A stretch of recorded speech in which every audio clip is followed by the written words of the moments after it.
Une millionnaire refuse de parler après son opération, jusqu'à ce que la gentillesse de son jeune médecin brise son silence et son cœur.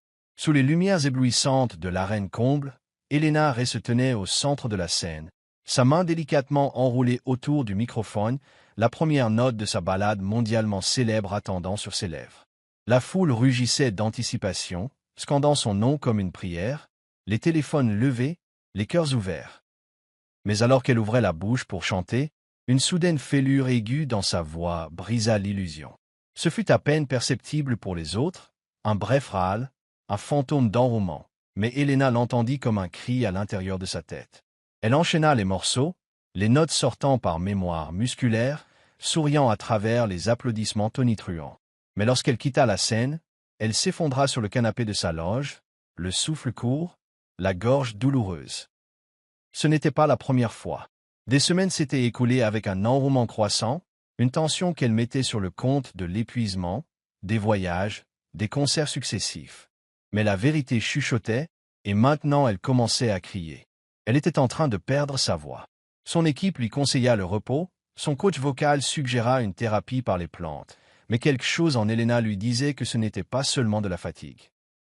Elle prit rendez-vous en secret. La clinique privée de Los Angeles l'accueillit sans fanfare. Le docteur Chang fut professionnel et aimable, mais son visage devint grave après la laryngoscopie. « Il y a une tumeur bénigne sur votre corde vocale », dit-il doucement, faisant glisser une image sur le bureau. Elena fixa l'échographie, une ombre, une faille. « Ce n'est pas un cancer, continua-t-il, mais il faut l'enlever chirurgicalement. Non traitée, elle pourrait endommager votre voix de façon permanente. » « Et l'opération ?» demanda-t-elle, les mains froides. « Il y a un risque. Même avec la meilleure technique, il n'y a aucune garantie que votre tessiture vocale redevienne ce qu'elle était. Vous pourrez toujours chanter. » Mais elle n'entendit pas le reste. Seule une phrase résonnait dans son esprit, aucune garantie.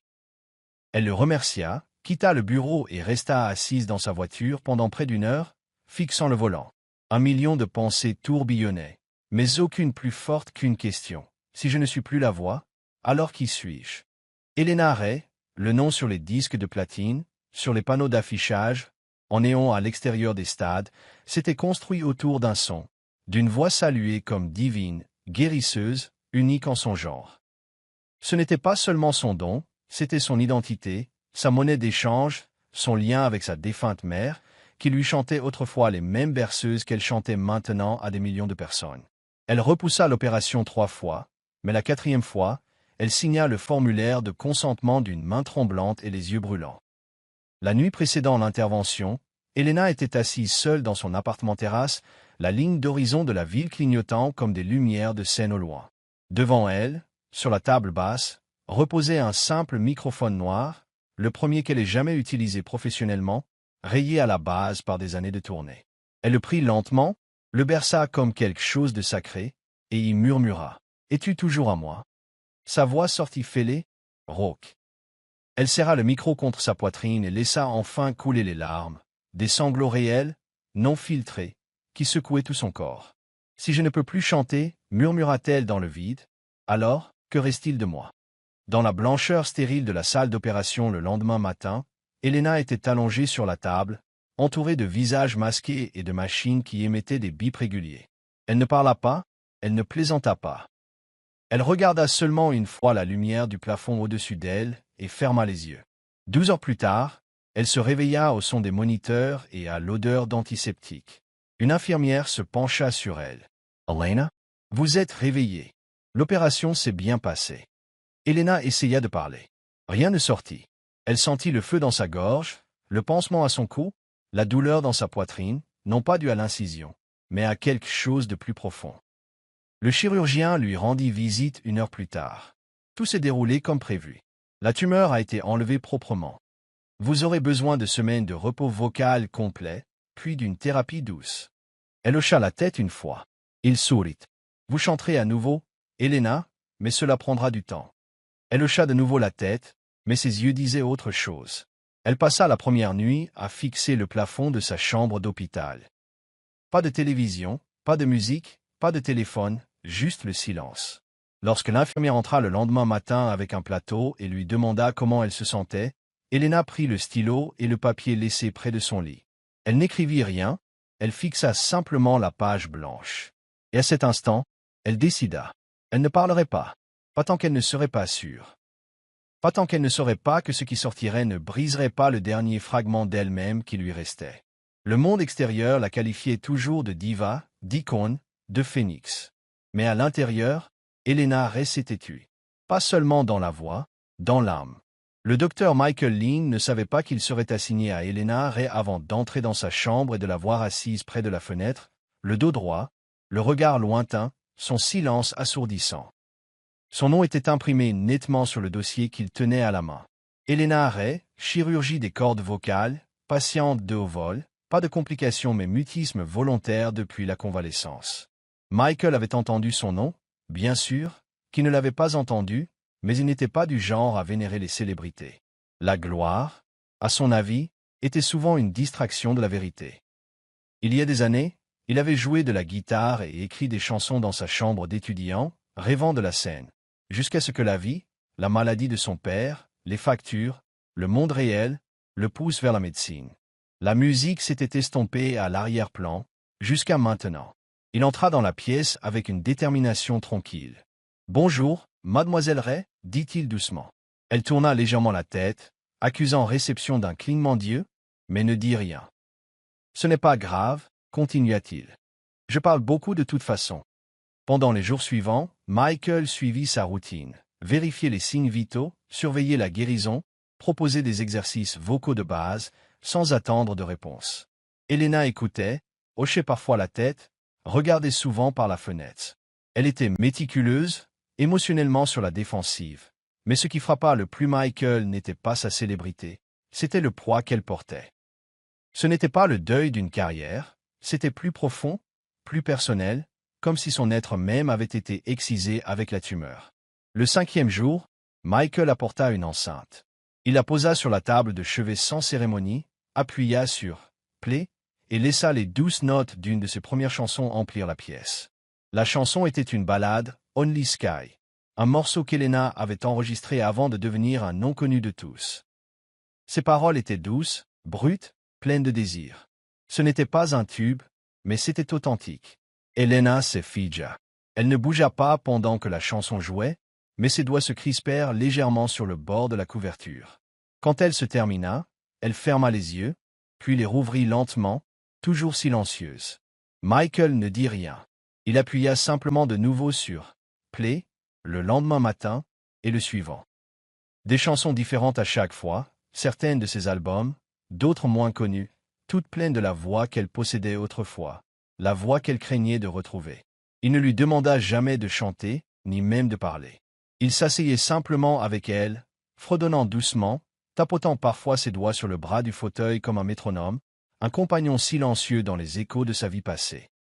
Un après-midi, alors qu'une lumière dorée filtrait à travers les stores, Michael choisit une chanson intitulée « Wild River », un morceau rarement interprété en direct, mais connu des fans inconditionnels pour son refrain envoûtant.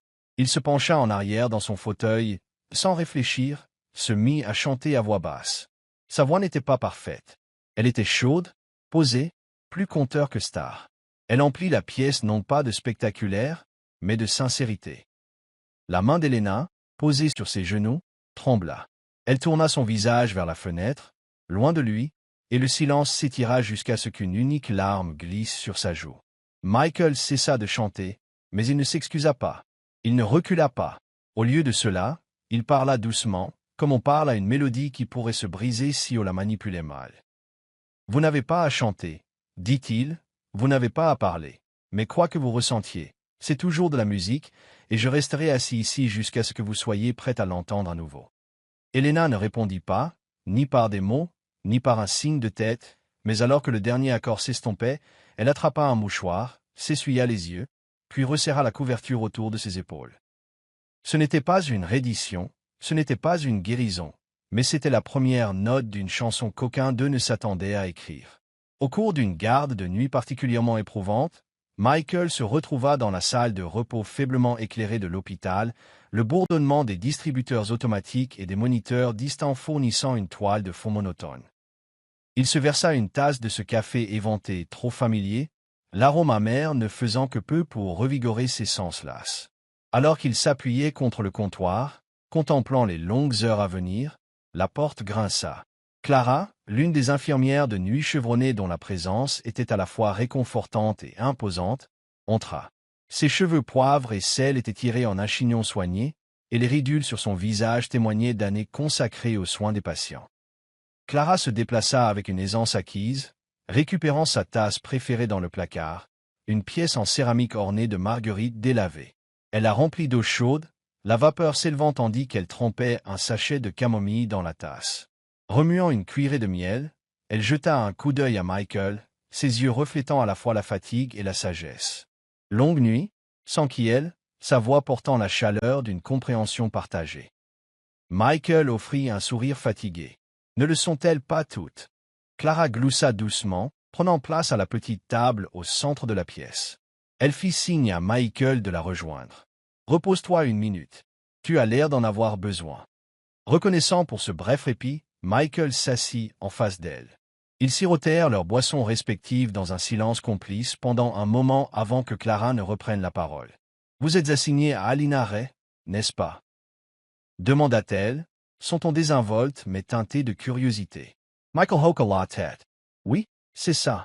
Elle traverse une période difficile, soupira Clara, son regard lointain comme si elle se remémorait des souvenirs d'antan.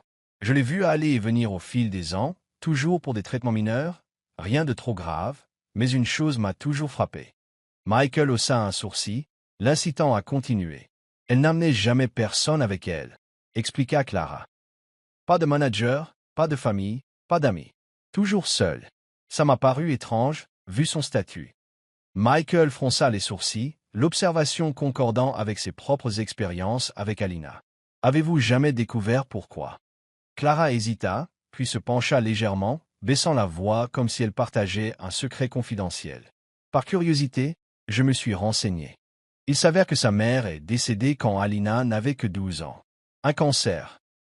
D'après ce que j'ai compris, sa mère a laissé derrière elle une modeste collection de disques vinyles et un vieux magnétophone à cassette rempli de berceuses qu'elle chantait à Alina. » Michael ressentit une pointe d'empathie. Perdre un parent à un âge aussi formatif était une blessure qui ne guérissait jamais vraiment. Clara continua, ses yeux s'adoucissant. Dans une interview il y a quelques années, Alina a mentionné que chaque note qu'elle chante est une façon de parler à nouveau à sa mère. La musique est devenue son pont vers le passé, un moyen de maintenir ce lien vivant. Le poids des mots de Clara pesait lourdement sur les épaules de Michael alors qu'il retournait dans la chambre d'Alina cette nuit-là. Le couloir était silencieux, l'agitation habituelle de l'hôpital réduite aux murmures occasionnels des infirmières et au bip lointain des moniteurs. Il s'arrêta devant sa porte, prenant une profonde inspiration avant d'entrer. À l'intérieur, la pièce était baignée dans la douce lueur d'une seule lampe. Alina était assise près de la fenêtre, sa silhouette encadrée par le ciel nocturne en toile de fond. Elle était enveloppée dans un châle bleu pâle, sa posture légèrement voûtée, comme si le poids de ses pensées l'accablait. Son regard était fixé sur le monde au-delà de la vitre, observant les arbres se balancer doucement dans la brise. Michael choisit de ne pas perturber sa contemplation. Au lieu de cela, il tira une chaise à côté d'elle, maintenant un silence respectueux. Ils s'assirent ensemble, le silence entre eux en disant long. C'était un langage de compréhension partagée, de soutien tacite. Le lendemain matin, Michael arriva avec un petit paquet à la main. Il était enveloppé dans une pochette en velours noir, le tissu doux contre ses doigts. Il le posa délicatement sur sa table de chevet, accompagné d'une note pliée, avant de se retirer pour lui laisser l'espace de le découvrir à son rythme. Quand Alina se réveilla, le reflet de la pochette attira son regard. Elle tendit la main, ses doigts hésitants alors qu'il dépliait la note. Le message était simple mais profond. Une voix peut se reposer, une voix peut se briser. Mais la musique trouve un autre chemin. La curiosité piquait. Elle ouvrit la pochette pour révéler un ukulélé miniature. L'instrument était un chef-d'œuvre d'artisanat, en bois élégant, poli, couleur miel, avec des cordes en nylon. Le long du manche, de délicates gravures de minuscules ailes en vol ajoutaient une touche éthérée. Le souffle d'Alina se coupa. Elle fixa l'instrument, une myriade d'émotions parcourant son visage. Les souvenirs des berceuses de sa mère, des disques vinyles, du vieux magnétophone à cassette, tout revint en mémoire. Pourtant, elle ne pouvait se résoudre à le toucher. Pas encore. Michael, sentant son besoin de solitude, s'abstint de lui rendre visite ce jour-là, ni le suivant. Il comprenait l'ampleur de ce qu'il lui avait donné et l'espace dont elle avait besoin pour l'assimiler. Le troisième jour, alors qu'il approchait de sa chambre, une douce mélodie parvint à ses oreilles. Regardant par la porte légèrement entr'ouverte, il la vit. Alina était assise droite, le ukulélé bercé sur ses genoux. Ses doigts se déplaçaient timidement sur les cordes, produisant des notes douces et maladroites. Il y avait de l'incertitude dans ses mouvements, mais aussi de la détermination. Elle répétait la même progression, encore et encore. La simplicité de l'air ressemblait à une berceuse. Elle ne chantait pas, elle ne fredonnait pas, mais il y avait une lumière dans ses yeux qui n'y était pas auparavant. Michael choisit de ne pas s'immiscer. Il regarda depuis le seuil, un sentiment d'espoir fleurissant en lui. Ce soir-là, alors qu'il s'installait dans le salon de repos, il remarqua un post-it collé sur son bureau. L'écriture était soignée, précise. Ça ne ressemble pas à grand-chose, mais c'est comme respirer. Un sourire étira les coins de ses lèvres. Il retira soigneusement la note, la glissant dans son portefeuille, un gage de progrès, de résilience. Dans les jours qui suivirent, les douces mélodies du ukulélé devinrent un son familier dans le service. Les infirmières s'arrêtaient devant la chambre d'Alina, attirées par la musique délicate qui flottait dans les couloirs. C'était comme si l'instrument était devenu une extension de son âme, exprimant ce que les mots ne pouvaient pas dire. Bien qu'Alina restât silencieuse, sa musique en disait long, et Michael, peut-être plus que quiconque, en comprenait la signification. Lui aussi avait autrefois mis de côté ses propres aspirations musicales, croyant que la guérison ne pouvait venir que de la médecine, et non de la mélodie. Mais être témoin du parcours d'Alina raviva quelque chose en lui, non pas du regret, mais une reconnaissance. Ils étaient deux âmes qui avaient essayé de faire taire leurs propres chansons, pour finalement réaliser que la musique était une partie inséparable de leur être, et peut-être, juste peut-être, qu'ils pourraient retrouver leur chemin vers elle. Ensemble.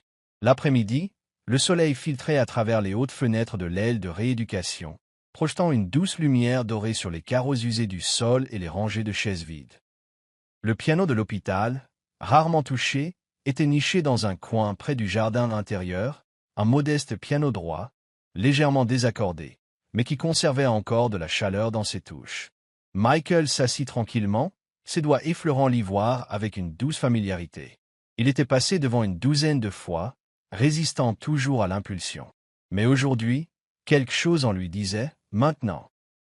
Peut-être était-ce la façon dont Alina s'était attardée plus longtemps devant sa porte ce matin-là, ukulélé toujours en main, ou la façon dont elle l'avait regardé la veille, ni distante, ni brisée, juste effrayée de croire. Il commença à jouer. La mélodie s'envola lentement, l'une de ses propres chansons, Ashes and Air, une ballade de son troisième album, écrite au lendemain d'un chagrin d'amour que les tabloïds avaient exploité à fond. Mais Michael se souvenait de la version originale, celle acoustique en direct qu'elle avait chantée pieds nus lors d'une émission caritative, brute et dépouillée. Les accords étaient doux, des tournures mineures enveloppées de délicates pauses. Il ne regarda pas vers le couloir, ne s'attendait pas à un public. Il jouait simplement pour le silence, et pour la femme qui avait oublié comment se parler à elle-même. Il était sur le dernier pont quand il entendit le son, non pas le grincement d'une porte ou le bruit de pas, mais une voix, fragile, à peine un souffle, une seule note. Il tourna la tête et la vit. Alina se tenait à quelques pas, les yeux fixés sur ses mains, les lèvres entr'ouvertes, le son tremblant dans sa gorge. Son corps était tendu, comme si chanter cette unique note lui avait tout coûté. Michael s'immobilisa. Elle fit un autre pas en avant et s'assit à côté de lui sur le banc étroit du piano. Ses doigts agrippèrent le bord. Sa poitrine se soulevait et s'abaissait rapidement. Elle ouvrit de nouveau la bouche. Pas de mélodie, juste de l'air. Puis, doucement, avec chaque once de son courage, elle chanta une ligne. Seulement une ligne. Mais c'était suffisant. La note trembla, se brisa à mi-chemin, mais ce qui restait était indubitablement le sien, délicat, émotionnel, imprégné de quelque chose qui n'avait rien à voir avec la technique et tout à voir avec la vérité. Quand elle eut fini, le silence les enveloppa comme une couverture. Michael n'applaudit pas, ne parla pas immédiatement. Il la regarda simplement, sa voix douce quand elle vint. « Je n'ai pas entendu la voix que vous aviez autrefois. » dit-il. Ses yeux vacillèrent, l'incertitude fleurissant. « J'ai entendu la femme qui se bat pour remonter la pente, » continua-t-il. Et c'était plus beau que n'importe quelle note parfaite. Les lèvres d'Alina tremblèrent. Elle se tourna vers lui, cherchant sur son visage quelque chose qu'elle ne pouvait nommer, quelque chose de plus profond que l'approbation. Puis son corps se plia en avant et elle se pencha contre lui, appuyant son front contre son épaule. Son soufflet s'essacada. Et puis les larmes vinrent, pas silencieuses, pas gracieuses, des sanglots qui secouaient tout son être. Michael passa un bras autour de son dos, prudent, stable. Il la laissa pleurer, ne la pressa pas. Et quand sa voix revint enfin, elle était brisée et rauque, mais réelle. « J'ai peur, murmura-t-elle. J'ai peur de ne plus être elle, de l'avoir perdue quelque part dans cette pièce, et je ne sais pas qui je suis sans la voix que j'étais. » L'étreinte de Michael se resserra doucement. « Alors découvrons-le ensemble, murmura-t-il, note par note. » Pour la première fois depuis l'opération, elle ne recula pas devant ces mots. Elle hocha la tête contre lui, les larmes encore chaudes sur ses joues, car peut-être n'avait-elle pas besoin d'être à nouveau, elle. Peut-être pouvait-elle être quelqu'un de nouveau. Les jours qui suivirent furent remplis de progrès discrets. Alina, autrefois silencieuse et les yeux cernés, saluait maintenant Michael d'un signe de tête, parfois d'un sourire. Sa voix était encore douce, soufflée, incertaine, mais elle venait par fragments, des syllabes qui se renforçaient, chaque matin davantage. Ils commencèrent ensemble une thérapie vocale structurée, Michael la guidant à travers des exercices doux, des fredonnements, des voyelles, des glissandos. Mais au-delà du travail technique, quelque chose d'autre commença à se former, quelque chose de tendre et de totalement inattendu. Après chaque séance, il s'attardait. Il parlait non seulement de sa gorge, mais de musique, de rêves, de perte et de l'étrange silence qui suit le succès. Michael avoua qu'il composait autrefois de la musique, qu'il la gardait enfouie dans une boîte sous son lit. Alina se surprit à lui demander de l'entendre. Ainsi, par un après-midi pluvieux, il apporta ses notes dans sa chambre, des partitions griffonnées au crayon, des paroles inachevées, des fragments de mélodies qui n'avaient jamais trouvé de scène. « J'écrivais sur l'espoir, » lui dit-il. Puis j'ai cessé d'y croire. Elle prit les pages et les lut comme des écritures saintes. « Écrivons quelque chose ensemble, » murmura-t-elle. Et c'est ce qu'ils firent. La chanson s'appelait « Stime, toujours moi ». Elle naquit dans un coin de sa chambre d'hôpital, chantée par bribes entre le thé et la thérapie et le bruissement des feuilles derrière sa fenêtre. Elle parlait de brisures et de redécouvertes, de peur et d'avancées. Une chanson non pas sur le fait d'être entier, mais sur le courage de se tenir debout en fragments. Michael jouait de la guitare, Alina chantait la mélodie, parfois hésitante, parfois rayonnante. Leurs mains se frôlaient souvent, leur rire venait plus facilement, et un soir, alors que le dernier accord s'estompait, elle le regarda plus longtemps que d'habitude. Son cœur s'agita, timide, incertain, mais réel, une sorte de chaleur tremblante qui lui rappelait ses premières années sur scène, quand chaque note ressemblait à un envol. Il était devenu plus que son médecin. Il était devenu son encre. Mais le monde, comme toujours, a une façon de trouver ce qui devrait rester caché. Cela commença par une rumeur sur Internet, une photo floue d'Alina marchant dans le jardin de l'hôpital.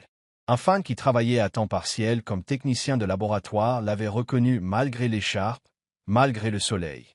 En quelques heures, les sites de divertissement explosèrent de titres. Alina est cachée dans une clinique privée, alerte santé confirmée. Un mystérieux médecin proche de la star déchue, nouvelle romance en vue. Des journalistes se présentèrent devant les grilles de l'hôpital. Caméra, microphone, voix criant des questions dans le vent. Michael fut convoqué au bureau de l'administration. « Nous devons protéger la vie privée des patients, » lui dirent-ils. « Je sais, » répondit-il. « C'est pourquoi je ne laisserai personne s'approcher d'elle. » Il se rendit ensuite dans la chambre d'Alina. Elle était assise sur le bord de son lit, pâle et immobile, un ordinateur portable ouvert à côté d'elle. L'écran brillait de titres. « Je suis désolé, » dit Michael doucement. « Je n'y suis pour rien. » Elle ne le regarda pas. « Je sais, » murmura-t-elle, mais quelque chose avait déjà changé. Le lendemain matin, elle sauta à la thérapie. Le jour suivant, elle laissa son ukulélé sur le rebord de la fenêtre, et le jour d'après, Elle était partie. Pas d'adieu, pas de mots, juste le silence. Michael se tenait dans la chambre désormais vide, le soleil du matin traçant des lignes nettes sur le sol, et fixait la couverture soigneusement pliée sur son lit. Il prit le ukulélé, fit glisser un doigt sur ses cordes. Elle s'était éloignée du monde une fois. Maintenant elle s'était éloignée de lui, et bien qu'il sût pourquoi, qu'il connut le poids de la peur d'être utilisé, d'être quitté, d'avoir tort, cela le frappa quand même comme une chanson se terminant sur un accord non résolu. Il s'assit sur le bord du lit et murmura la première ligne de « Stime » à la pièce vide, et cette fois, il n'y eut aucune voix pour répondre. L'appartement de Michael était petit, le genre d'endroit plus destiné à dormir qu'à vivre, mais dernièrement, il était devenu un sanctuaire pour les choses non dites. Les murs, autrefois remplis de musique, semblaient vides maintenant. Des livres empilés dans les coins, des tasses de café à moitié bues sur le rebord de la fenêtre, une plante négligée penchée vers le dernier rayon de soleil, tout racontait l'histoire d'un homme essayant de maintenir quelque chose ensemble alors qu'une partie de lui s'était déjà effondrée. La lumière dorée du soleil couchant filtrait à travers les stores, peignant des rayures sur le sol et le devant de sa chemise. Il était assis, voûté, sur le bord de son canapé, sa guitare appuyée contre sa jambe comme une vieille amie à qui il ne savait plus comment parler. Ses doigts bougeaient instinctivement, traçant les cordes avec l'espoir qu'une mélodie pourrait s'élever et l'emporter hors de la douleur qui lui serrait la poitrine. Mais chaque fois qu'il trouvait un rythme, il s'effondrait. Chaque parole se dissolvait, chaque refrain mourait à mi-souffle. Il grattait, s'arrêtait, grattait à nouveau, s'arrêtait. Le silence qui suivait chaque tentative était plus lourd que le son qui l'avait précédé.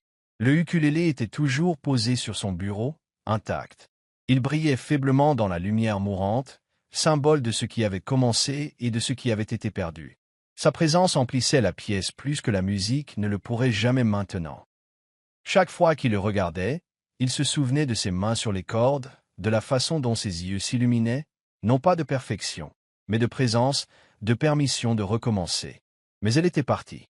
Il l'avait cherchée, tapé son nom dans tous les moteurs de recherche, parcouru les gros titres, les réseaux sociaux, les anciens articles. Rien. Aucune apparition. Aucune nouvelle. Aucune interview de retour. C'était comme si elle s'était volatilisée, tout comme elle était apparue autrefois. Une semaine passa. Chaque jour se fondait dans le suivant. Travailler, manger, essayer de jouer, échouer, dormir, à peine, répéter. Puis, un soir, alors qu'il montait les escaliers de son appartement, épuisé par une autre double garde et portant un plat à emporter pour lequel il n'avait guère d'appétit, la sonnette retentit. Il s'effigea. Quand il ouvrit, Clara se tenait là, essoufflée mais souriant doucement, son badge d'infirmière toujours accroché à sa blouse. Elle tenait une fine enveloppe dans ses mains. « Elle m'a demandé de vous donner ça, » dit-elle gentiment. Michael la prit, ses doigts tremblant déjà avant qu'il ne brise le seau. À l'intérieur se trouvait une seule feuille de papier à musique, pas de paroles, juste une ligne mélodique, dessinée à la main, hésitante et pleine de souffle. En haut, l'écriture d'Helena disait « Stime, inachevé, mais en attente ». En dessous, dans son écriture plus douce et inclinée, « Si jamais tu veux réentendre ça, trouve-moi là où il n'y a pas de lumière, pas de scène, juste le cœur ». Il lut les mots une fois, deux fois, une troisième fois, sa poitrine se serra, non pas de chagrin, mais avec la reconnaissance de quelque chose de plus profond.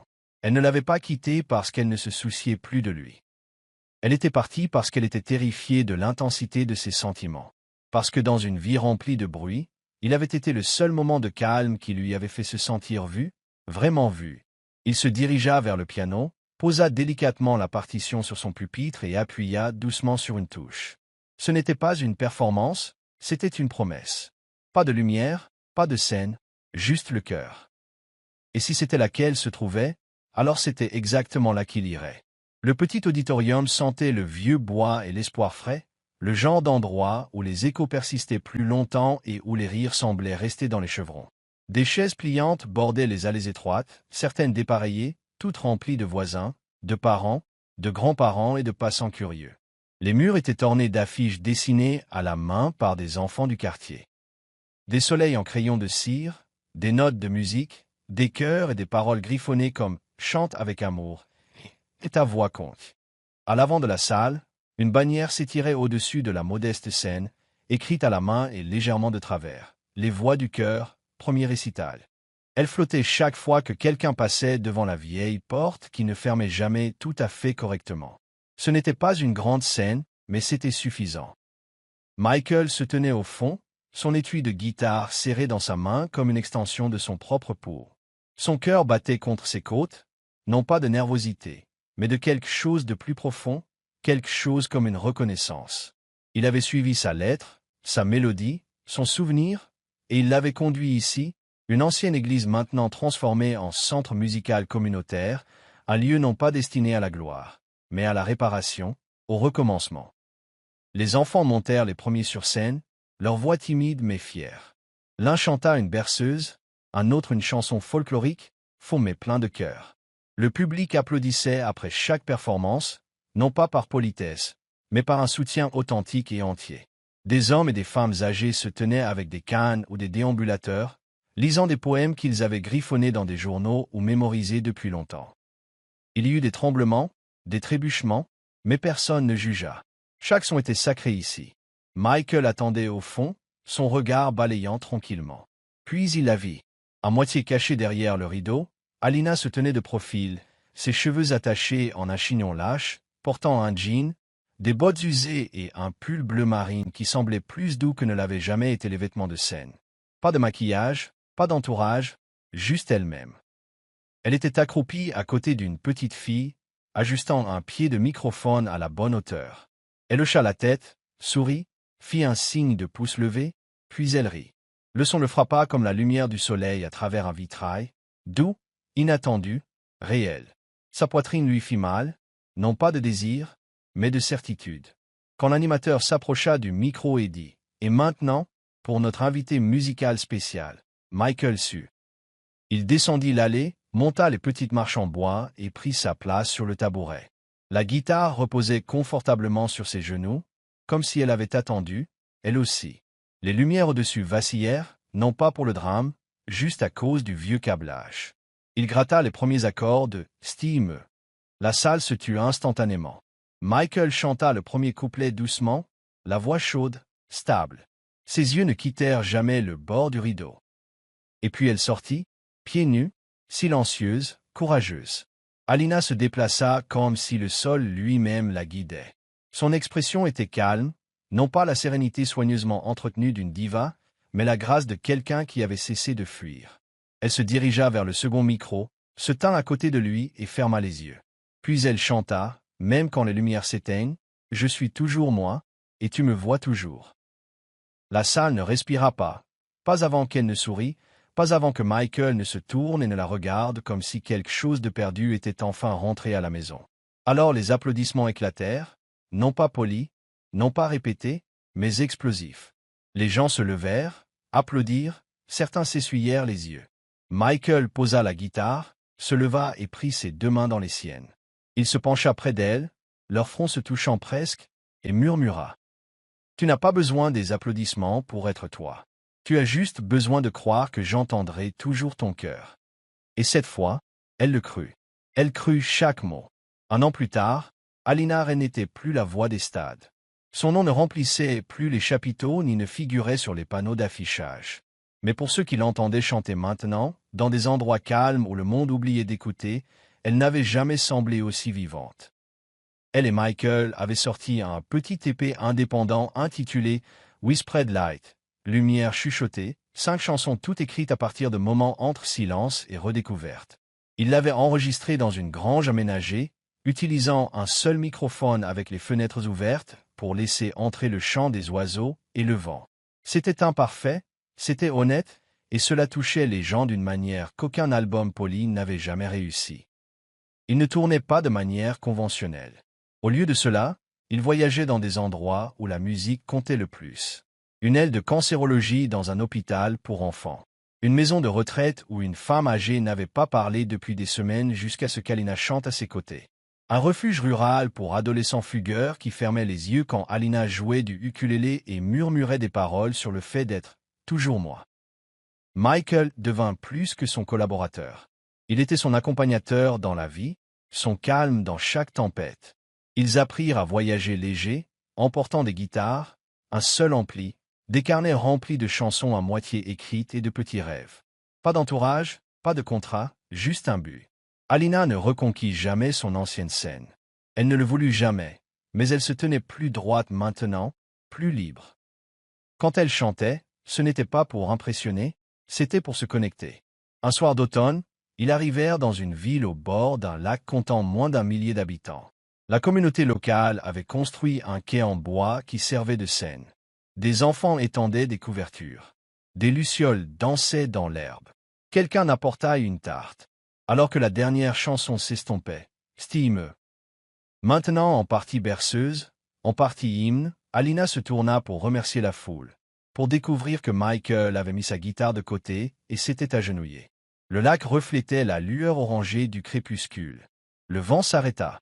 Il tenait une petite boîte en bois sculpté. « Alina, dit-il, la voix basse, assurée. Je ne veux pas être ton projecteur, ni ta scène.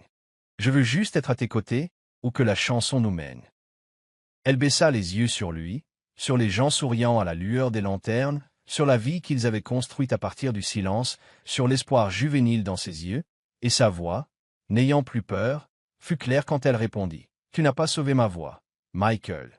Tu m'as donné une raison de l'utiliser à nouveau, même quand personne n'écoutait. » Il ouvrit la boîte. Elle s'agenouilla. Ils s'embrassèrent sous un ciel devenant doré, et quelque part, doucement, la dernière note d'une chanson autrefois perdue se propagea dans les arbres. Merci d'être resté avec nous à travers le voyage inoubliable d'Alina et Michael, une histoire non pas de gloire retrouvée, mais d'identité redécouverte, d'amour né non pas sous les projecteurs, mais dans le silence, la patience et la musique, murmurées doucement entre deux cœurs en guérison. Tu n'as pas sauvé ma voix. Tu m'as donné une raison de l'utiliser à nouveau, même quand personne n'écoutait. Que cela nous serve de rappel à tous. Parfois, les voix les plus puissantes sont celles qui s'élèvent après s'être brisées, et l'amour le plus fort est celui qui n'a pas besoin d'un public, juste d'une personne prête à vous entendre quand vous avez peur de parler. Si cette histoire a touché votre cœur, vous a arraché une larme, ou vous a rappelé de croire aux secondes chances, alors veuillez vous abonner à Soul Steering Stories, histoire qui touche l'âme. Ici, nous ne racontons pas seulement des histoires, nous racontons des vérités, nous racontons la guérison, nous vous racontons. Cliquez sur « S'abonner » et rejoignez notre famille grandissante d'amoureux des histoires. Jusqu'à la prochaine fois, continuez d'écouter, pas seulement avec vos oreilles, mais avec votre cœur.